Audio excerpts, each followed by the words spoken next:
atalaki te ke bapekisaki ngai kobima na katikati ya bato. Ayokaki ke mokonzi akoleka, ayokaki ke pharmacie akoleka, altali na gauche atali na droite, alobi na koti na bapharmacie ebele epesi nga kisi ya malonga te. Bakisi nyonso nazomela maladi onga naza nango na esika yango emela kisi ebika, me maladi na ngai ekomi ti na niveau ya komela kisi.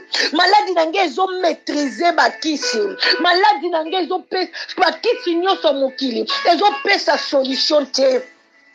Mukolongo mwana mwasi wana ayokaki ke pharmacie akoleka oyo aza lokola pharmacie nyonso te. Il s'appelle le roi des rois, il s'appelle l'homme de Galilée. Mwana mwasi wana Bible lobi asalaki violence, asalaki violence na kati na kondima. Bible lobi mwana mwasi wana kendaki tina sima ya mokongo ya Yesu Masia, alukaki kosimba songe ya elamba ya Yesu. Epi mokonzi ya pharmacie batu bazalaki zinga na ye, batu babadai kotuta ye na makolo bazalaki, batu babadai pe kotuta na maboko na elamba partout bazalaki, parce que azalaki au milieu de la foule, abadai kotambola elongo na bato. Mais Nzambe oyo aza pharmacie oyo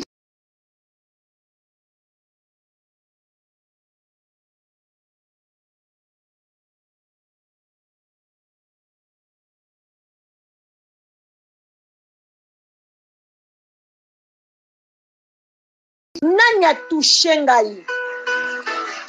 Bayekoli bazongisi balobi mokonzi toza na kati ya bato ebele bazotuta biso, tozosalela yo kutu sécurité, toza pembeni na yo po ete bakoma te, me baleki telima ebele, bato ebele banda tobandaki koya bazotuta yo. Tokoyeba ndenge nini parmi bato oyo ke mutu moko atuti yo. Alobi oui bato ebele bazotuta nga, me na sentir puissance moko ebimi kati na nga. Eza na mutu moko atuti ngai lokola bato nyonso tu batutaka ngai te. Bien-aimé, laisse-moi te dire, ba problème yo zanango ekoti na kati ya mato ya bato, ekatisi bangomba, ekatisi bibale, elongwe na poto eke na Afrique, elongwe na Afrique eye na poto, ekatisi famille mobimba. Ozali su na valeur te, balobi ye loko nini malonga koki obimisa na maladi eumeli na nzoto na ye mbula na mbula. Asambelaka Nzambe rien ne change, akweyaka kaka na eloko moko. Bapesa yo meme kombo po ete totali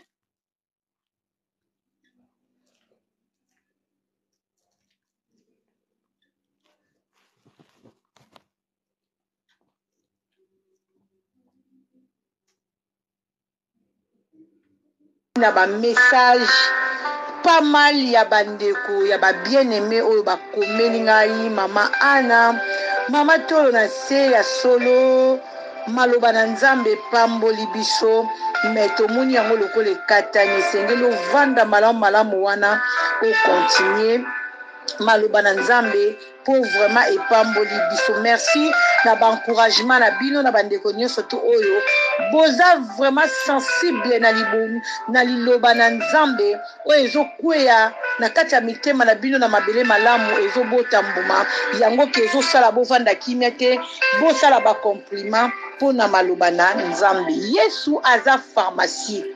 Toza bongo na kati ya mukanda toujours ya Matthieu 9 20 à 22. Lisolo ya mwasi ya perte de sang. Mwana mwasi oyo abandaki kotanga makila. Na première partie to suka ki tolobi kokote mwana mwasi oyo akomaki na suka. Mwana mwasi oyo akomaki en dehors ya société. Mwana mwasi oyo akokaki kokenda ta kokende kotika CV nulle part po ete bazwa na musala. Mwana mwasi oyo abandaki kovanda na kati ya batu te. Akoki koya koassiste yo na matanga te ni na fête. Donc akomaki na monde moko à part. Akomaki ko vivre isolé. Laisse-moi te dire, bien-aimé, ceux qui ont se retrouvé na kaya mwana mwasi oyo akomaki salite pour na maladie vandaki na bomo ye pendant 12 ans. Biso ba mama to yebi na ba période na biso ba bien-aimé, tangu to komaka na ba période na biso Nzamba asala ke na nature ya bomwasi tozala na mikolo wana ntango mosusu mikolo misatu ntango mosusu mikolo minei me tozalaka mal à l'aise toyokaka libumu pasi bamisusu kutu na bakaya bongo basalaka bafièvre okomona moto azokoka kosala eloko te me mwana mwasi oyo avandi na eta wana pendant 12 ans mpe ya chaque jour ya chaque seconde ya chaque minute omoni niveau nini oyo bien aimé na biso akomaki mal à l'aise et puis sango ya lisolo na ye sango ya kolumba na ye bien aimé ekendaki partout ekendaki na matoi ya bato nyonso tu yango lelo ngai na yo mpe tozotanga yango na makomi bien aimé bible elobi mwana mwasi wana ayokaki te pharmacie ya koleka mwana mwasi wana ayokaki te mopesi kisi ya solo oyo soki okoti na pharmacie na ye okobima ndenge okotaki te okoti na pharmacie na ye ata kutu ozalaki na ordonnance yango ya ndenge nini ye aza capable ya kopesa kaka kisi moko yo ozwi solution lolenge David bible eyebisi nga azalaki na bamabanga mitano me atiliza kaka moko David autiliza kaka moko po ete akweyisa Goliath yesu aza pharmacie nayebi te na ntango oyo bien aimé problème nini yo oza nango maladi nini etungisi nzoto bokono nini evandi na kati na yo bien aimé oyo ekomisa yo na monde à part oyo ekokaka susu kovanda na kati ya bato te na liboto ozalaka su na parole te bakontaka yo te bien aimé soki bakonte bato ya libota yo bakoma kotya yo apart parce que bokono moko boefandi pendant 12 ans na kati ya bomoi na yo ozosalela nzambe me bokono wana ezokende te evandi kaka na kati ya bomoi na yo yango te nde elobiki absence ya nzambe na bomoi na yo yango te nde elakisi ke yesu atiki yo yango te bien aimé eloko nini ekoki kokabola biso na bolingo na nzambe eloko nini bien aimé c'est pour cela soki okei na makomi okomona makomi ezoyebisa biso tout ce que vous demanderez avec la foi par la prière bozala na kondima ke si ekokisami nyonso bokosenga na kati na kondima na mabondeli bozala na kondima ke esi epesameli yo okoki kozala bien aimé ozobondela mozomona kimia te ozobondela bareponse ezoya te ozobondela ozwaka mpe reponse na likambo yango me lelo opedre yango lelo obungisi yango bien aimé, laisse-moi te dire, yango te mutelobi nzamba tiki yo, à chaque minute, à chaque seconde, nzambe azalaka, abimonisa makana bomo inabiso, dans le bien ou dans le faux, dans le mal, pardon, nzambe azalaka na biso bien aimé, ezaba moment ya désert, oyo biso to lekaka, ezaba moment ya bepreuve, oyo nzamba talaka bolingo na biso, regardez la vie de Job, Job a tout perdu, même les enfants. Même les enfants, Job a tout perdu. Même la femme de Job a oublié que l'Éternel hier a salaki bango bolamu. A bosani ke oyo baza olelo eza na makasi ya Nzambe. A bosani ke kimia nyonso bazalaki nango na kati ya frère. Okoki kozala déjà réussi na kati ya pharmacie plusieurs fois. Yo bika na ba maladi ya ndenge na ndenge yo zo ba solution na kati ya pharmacie oye bengami Yesu Masia ya ndenge na ndenge mais yo eza na ba moment mususu tu as perdu aussi beaucoup de choses. Mais bien aimé, biloko oyo yo bungisi yeba ke zana esika eutaki. Biloko yo bungisi yeba zana mutu apesa ki yo faveur ozwa yango. Eloko yo bebisi yeba ke zana réparateur na yango. maladi oyo ozobela yeba ke eza na kisi moko oyo eza penda destiné pona maladi wana. Maladi oyo ozobela bien aimé yeba ke eza na docteur moko oyo aza spécialiste ayebi kisi nini oyo yo koki kotia po oyo koki komela po ete maladi wana etika bomoi na yo.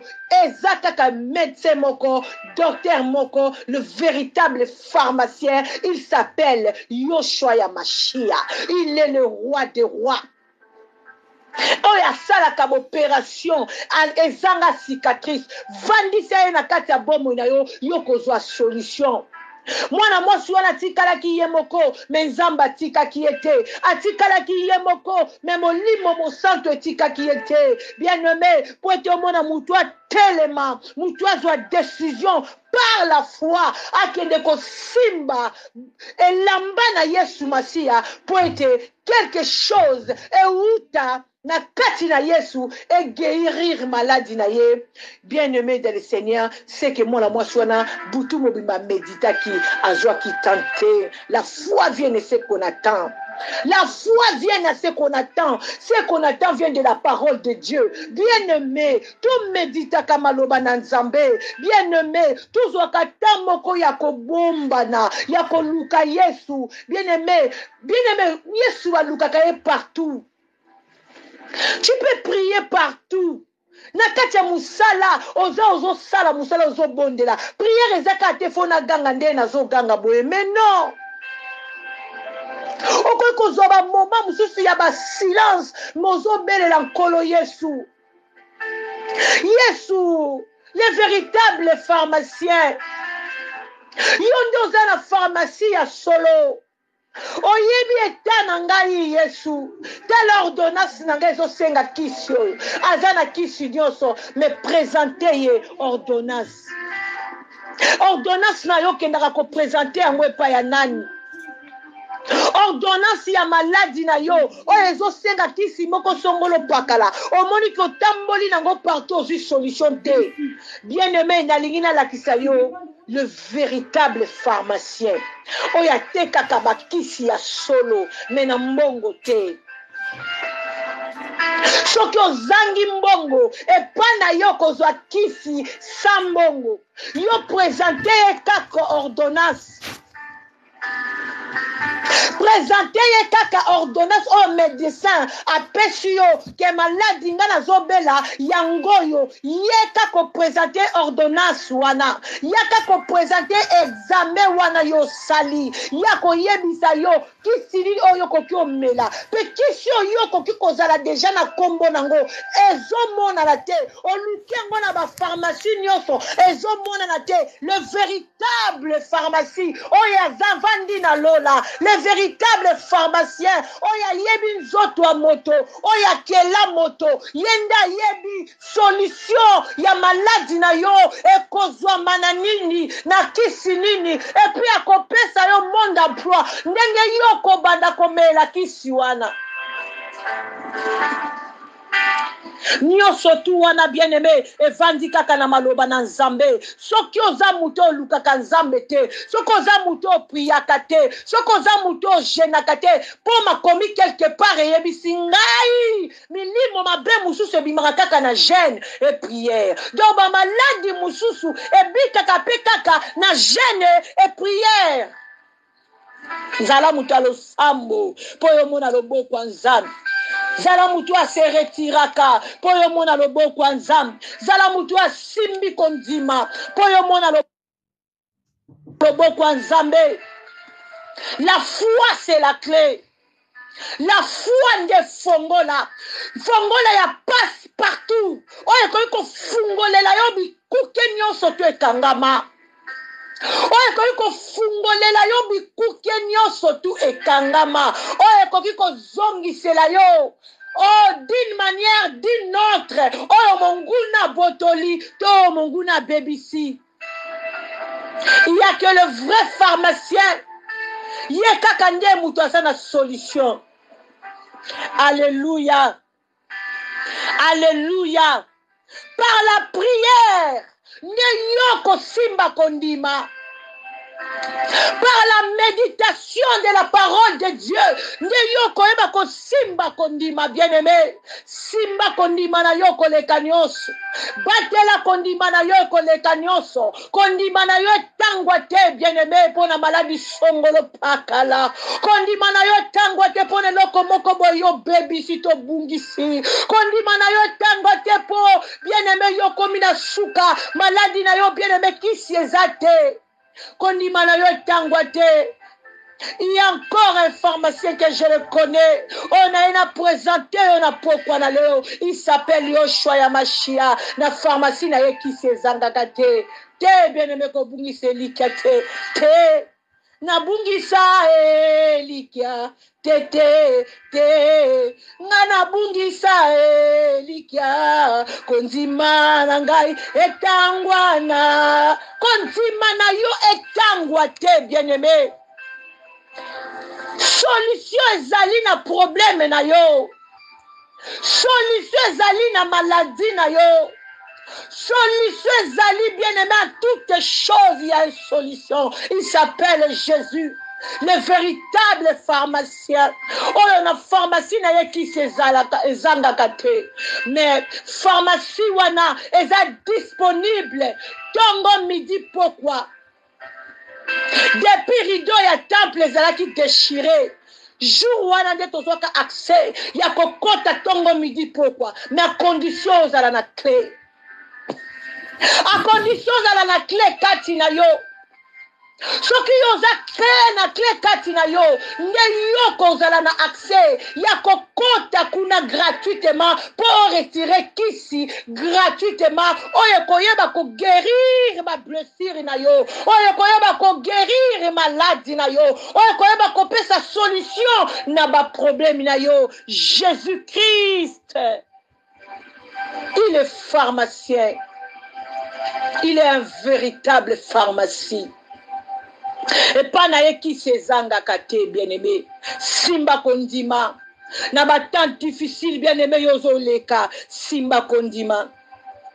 Simba kondima, simba mabondeli. Yo soki ba bengi yo, ba lamusi yo, okende, obonde la nzambe ata 10 minutes, ata 20 minutes, naza fatigué, na kokokate, na okende musala. Bien-aimé yo okende musala, ozo contribuer po na nzoto. Okokende musala, oui, poto futa bandaku. Oui, eza malamu mingi poto lesa bana, eza malamu poto futa, bien-aimé électricité nyonso, eza malamu. Mais est-ce que yo so contribuer pour na molimo na yo? Pour oyo yo zo contribuer na mokili ekotikala. Peut-être peu les 30 ans ne kokite, on récupérer ta mbongo salaire en gote, yo kufi, yo tiki mbongo ango. Mais mbongo yo contribuaki. Mais si ka yo tango kokufo kokende, est-ce que zo contribuer pour na yango? Chômage Céleste, est-ce que yo ont contribué pour le chômage? Céleste, ils ont contribué pour le chômage à Mokili. Olobi sengeli na sala, na pesa makasi na nganyonso.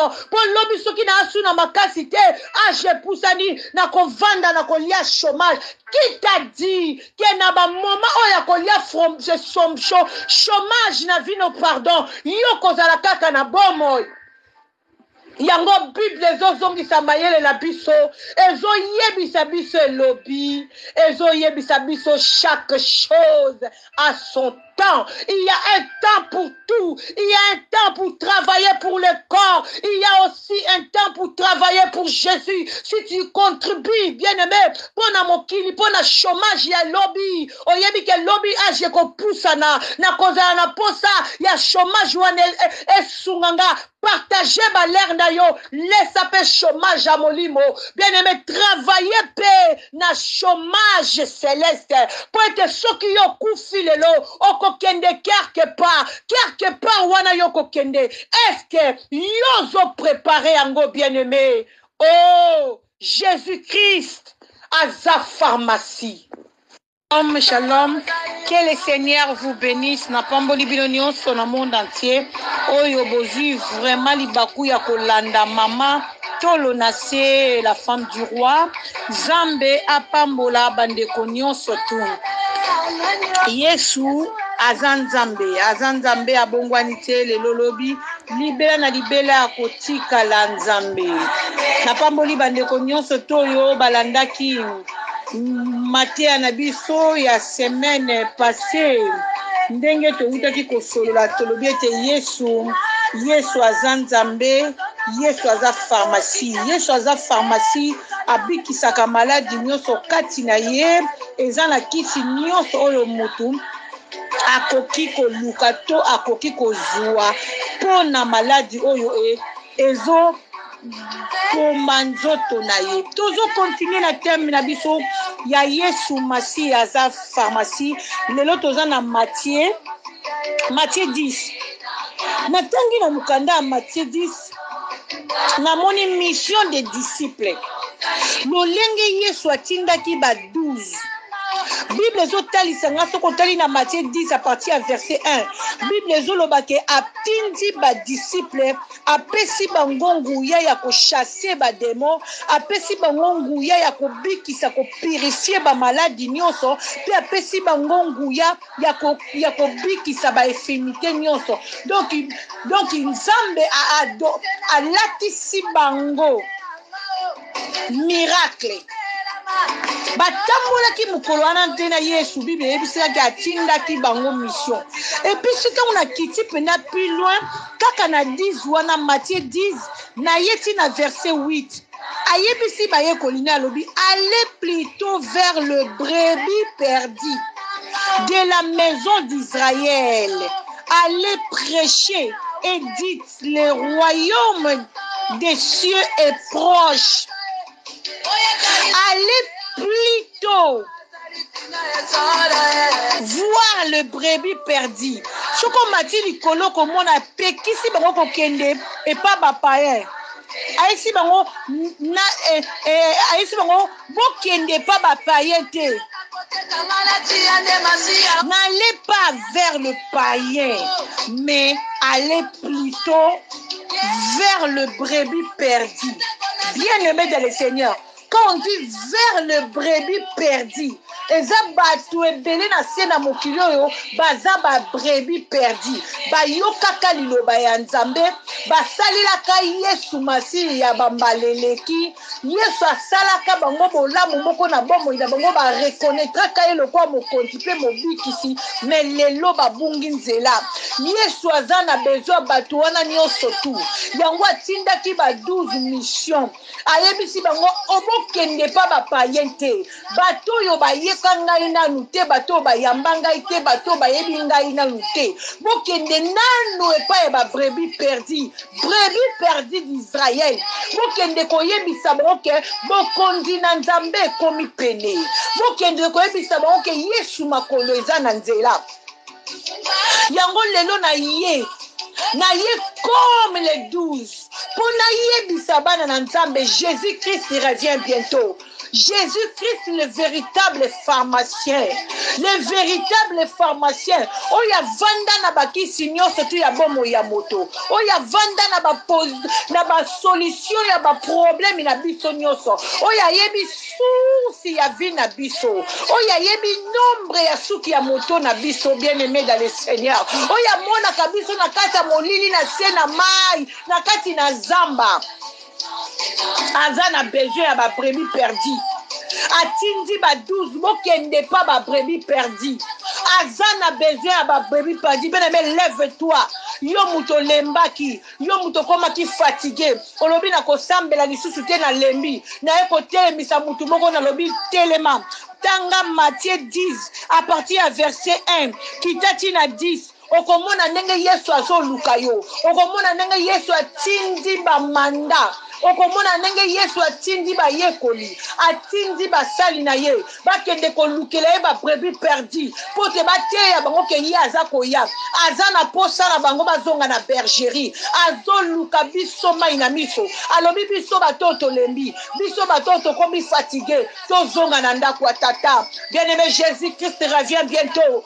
Jésus, le véritable pharmacie, a la solution nyonso, yozo kende wapi, bibelobi, a déplacé koutute, yé mon côté, matindi les 12, a pesi bango nguya, yako, bimisa milimo mabe apesi bango nguya ya ko purifier ba malade pe ya ko bikisa bakakatani beneme problème nini oza nango oyo ezongisi osima problème nini oza nango oyo ozokoki kotala liboso te Yesu aza solution kima na se na makolo na Nzambe ata ebebi lelo il est capable ya kobongisa lobi ata obungisi lelo il est capable ya kozongisela yo ata ozwi nanu te il est capable ya kopesa yo oh bien-aimé Jésus a tout azana nyonso pe azanyonso to bengi bino na kati nelanga na kolo bino ba obolembaki boya na kombo na Yesu que le Seigneur vous bénisse et c'est là qu'il y a bino molobeli na kolo évangéliste tolo na se la femme du roi Nzambe na lola pambola biso nyonso okotokola na mo exhortation oyo programme ya prière na biso to sambelaka na aline biso batolo na se ba mama